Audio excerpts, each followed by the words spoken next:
Hi everyone, it's Andrea from AndreaTooley.com, and I'm here for another Email Monday type video where I take a question that I've gotten through email and I answer it here on YouTube. So I actually have two different email questions that I've gotten today that I thought kind of went together and were similar, and I get a lot of questions kind of on this same vein, and so I thought that they would be good to answer here on YouTube. So I've got my computer right here, and the first question is from Devin. And Devin asks, "Hi Andrea, do you feel like you've changed as a person since before medical school? I'm very worried that being a medical student and or doctor will change who I am. I don't want to become type A, lose empathy, feel like I'm better than anyone else, or become impatient. Is this what will happen to me after school and residency? Thank you for your videos and your time, Devin." All right, so thank you, Devin, so much for your question. I think this is a really great question because there are so many stereotypes out there about people in medicine and kind of this attitude that we have in medicine, or this complex, or the way that you can lose empathy or become kind of cold and stoic throughout the medical school process. And so this is definitely a legitimate question, a legitimate concern, and I think there's a lot of misconceptions out there. So again, this is just kind of my thoughts and my opinions as to this question and my experience with what you're asking here, Devin. So everybody's going to be a little different, and some people might have completely different experiences. But what I do think is that I definitely do think that I've changed as a person since before medical school. And so some of the ways that I think that I've changed, one is that I've just really grown up. You know, I'm 27, I'm almost 28 now, and when I started medical school, I was 22. And so those years in your mid-20s, you really learn a lot about life. You're finally independent, you're living on your own, you're living outside of a university or like my sorority or a dorm. You're not being supported by your parents anymore. And so I think everyone changes a lot in those years. But to go through medical school during those years as well, I think just really shapes you and helps you kind of become the adult that you're going to become. So when I think back to the type of person that I was during my first year of medical school, and even back in college before medical school, I was just such a different person. I was so much less mature than I feel like I am now, and even now I still feel young and naive and immature a lot of the time. But just thinking back on some of the things that I thought, or just kind of the way I lived life, I was just so much younger and so much more immature. I remember in medical school, one of the questions that I was asked in my interview was if one of your patients wasn't filling their prescription and they weren't taking their medication, what would you do about it? And I remember just thinking, I would kind of talk to them about why they need their prescription and make sure that they didn't have any questions, and really kind of try to cement why it was important for them to take that prescription medication. And then one of my interviewers brought up the point, what if they couldn't afford it? And what if the reason they weren't taking their medication was because they couldn't afford it from the pharmacy? And that was such a huge moment for me because I never thought that. That thought never crossed my mind as to a reason that someone might not be taking their medication. And that was a huge moment for me where I just realized that I didn't know anything about life. You know, I'm so lucky, and I've come from a wonderful family, and I've never had to worry about where I'm going to be at night or how I'm going to pay my bills. And so, and that's so unlike millions of people in the world who do have to worry about where they're going to live next week, or how they're going to get their meal tonight, or how they're going to pay for their medications. And so just little things like that where I really think that my worldview changed. And I think that more and more being exposed to patients from different walks of life and learning about the different struggles that people go through financially, physically, medically, socially, personally, so many different things that people go through in life just really helped me grow up and be more accepting and be more understanding and be more open-minded And I think that's one great thing about medicine, because you get to meet people from so many different avenues and walks of life, and getting to kind of get a little piece of their life and understand where they're coming from, or have them talk to you or open up to you, I hope makes me a better person and has changed me for the better. And I think a lot of that is just growing up in general, but the opportunities to meet patients and to learn about their life struggles, I think hopefully has made me a better person. So that's one way I've changed. So another way, and this is very kind of stereotypical, is you do get a little bit more stoic and kind of cold and not as emotionally connected to a lot of physical things like vomit and blood and gore and those kinds of things. And some of that's just from going through anatomy lab, where you learn to be comfortable with a cadaver and you dissect your own cadaver. And that's a huge process. And it's amazing how quickly your brain can switch off the personal connection, where you're thinking, oh my goodness, this was a real person who lived and breathed and had a story and had a life. And now they're sitting here on this table and I have no idea who they were, and I'm dissecting them. And it's this crazy concept that we all go through as medical students when we do our first anatomy lab. And so you do learn to compartmentalize and kind of medicalize your mind. And so when you're seeing something in a medical sense, you don't get those visceral, emotional reactions like you used to. And that's not the case all the time. There's still things that I see that make me feel very emotional. And there's still, there's a lot of things in medicine that aren't easy to witness and that will hit you hard. And sometimes those don't hit you hard until you've gone home at night and you're going to bed. And then all those emotions flood you. But sometimes they hit you right there when you're in the hospital. But I do think for the most part, as we go through the training in medicine, we do learn to compartmentalize and to kind of become cold or a little bit more stoic when we're seeing things that may make a non-medical person uncomfortable.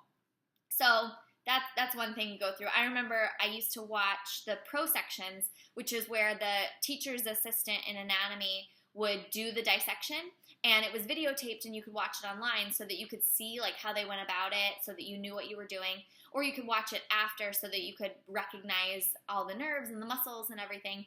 And I used to come home from lab, go to the gym, then come home from the gym, make dinner, and then I would sit with my dinner and I would rewatch the pro section as I ate my dinner.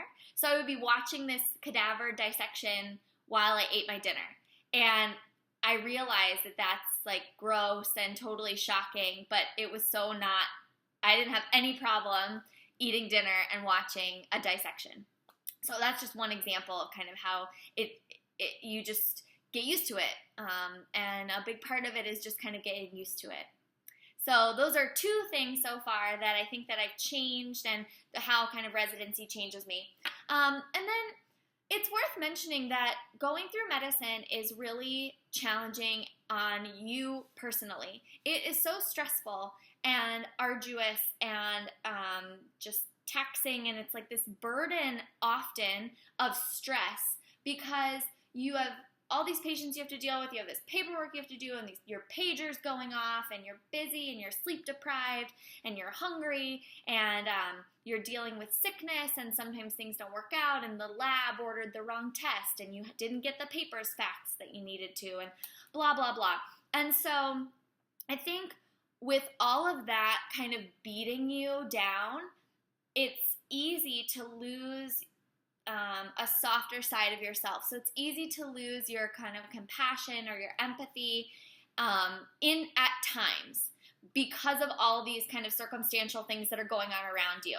And I think that most of the time we lose that kind of compassion, or we lose that empathy, or we become kind of cold or shut down or bossy or rude. We've all been rude on the telephone when we're frustrated that the lab, our test was misordered, and maybe it was our fault, and maybe it was there. It doesn't even matter. We all get kind of snippy when it's 8 o'clock and we want to go home and we're hungry and we haven't had dinner and our husband is waiting for us, but something went wrong and we have to deal with it.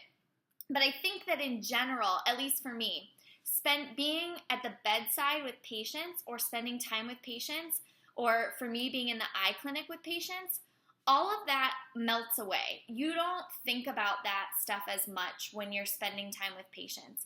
And that quality time, that even if it's only 5 minutes that you get to be with a patient, that's your time where all that compassion and all that empathy comes back, because you're just focused on an interaction with another person who's trusting you and listening to you, and you are in a role to advise them and to help them.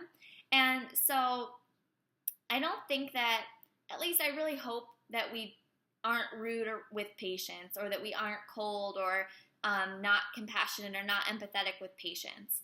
And I think for the most part that's true. You know, their patients frustrate us sometimes too, and patients can be rude too. And it's really hard to kind of be on this perfect balance all the time. And you know, we're human, and so to not be frustrated. And sometimes I get frustrated with patients who like aren't using their eye drops like I tell them to, or whatever. But in general, I don't think that, I don't know, I hope that I haven't changed or become like bossy or rude or whatever. But I think the biggest thing with medicine is just realizing that this is a crazy thing that we're putting ourselves through that does have the ability to change you as a person, because it's just such a stressful situation being in medicine. And so to have time for self-reflection and to be aware of who you are as a person, and to kind of have like little moments of self-check and make sure that you're not being like bossy or whatever, and remembering that it's a team sport and that we're all in it for the same goal, which is to help the patient. I think that helps you stay at being a good person. And, you know, again, I hope I'm a good person, and I hope that I don't act impatient or bossy, or, you know, all these other kind of negative adjectives that have been used to describe physicians. But I think it's something that we kind of constantly work on. So those are the ways that I have changed, hopefully for the better, and those are the ways that I try not to change for the worse.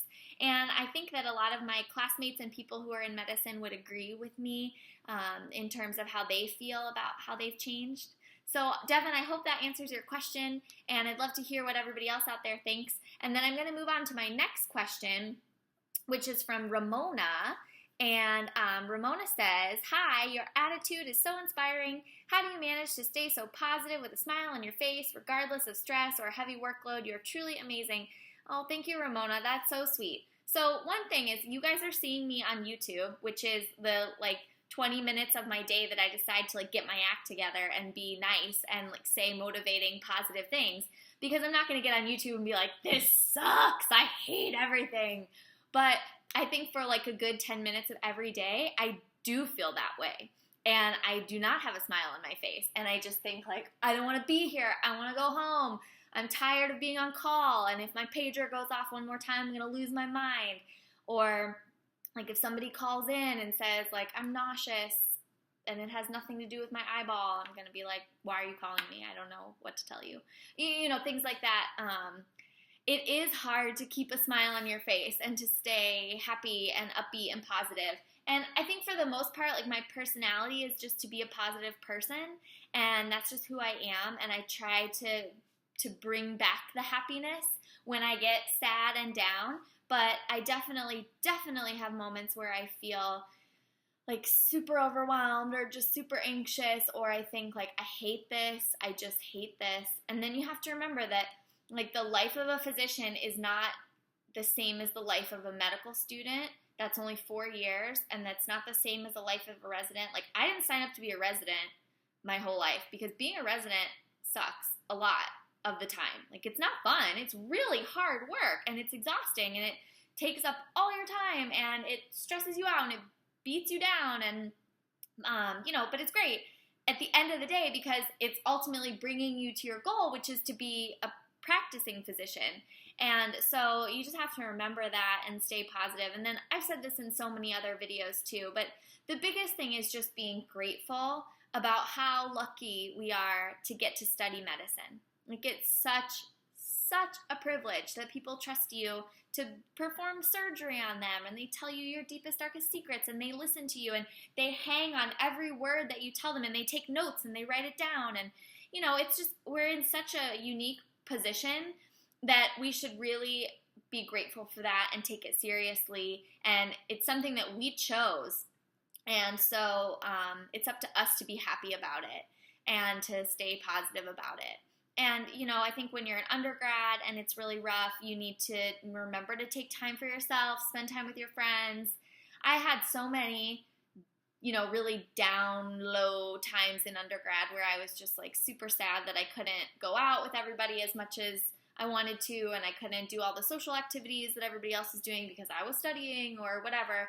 But it all balances out because, you know, then you have times where you do get to spend time with your friends. And I had a whole semester where I studied abroad and didn't really study like science at all for that whole semester. And so those kinds of times like rejuvenate you, and you just have to be very aware of like, this is your choice and this is your life, and it's your life to be happy about.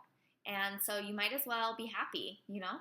So that's kind of how I think about it, and I think we all kind of approach things differently, but just be kind to yourself and take care of yourself and give yourself little treats when you need it. I'm about to go to Target, and I'm going to buy like some little makeup things or like some hair care things just because, you know, that always makes me happy. So whatever you can do to take care of yourself, sleep a lot, work out, eat well, and just be grateful for this awesome life that we have where we get to watch people on YouTube and like connect with people around the world, and it's amazing. So thanks for watching this video. I hope you guys like it.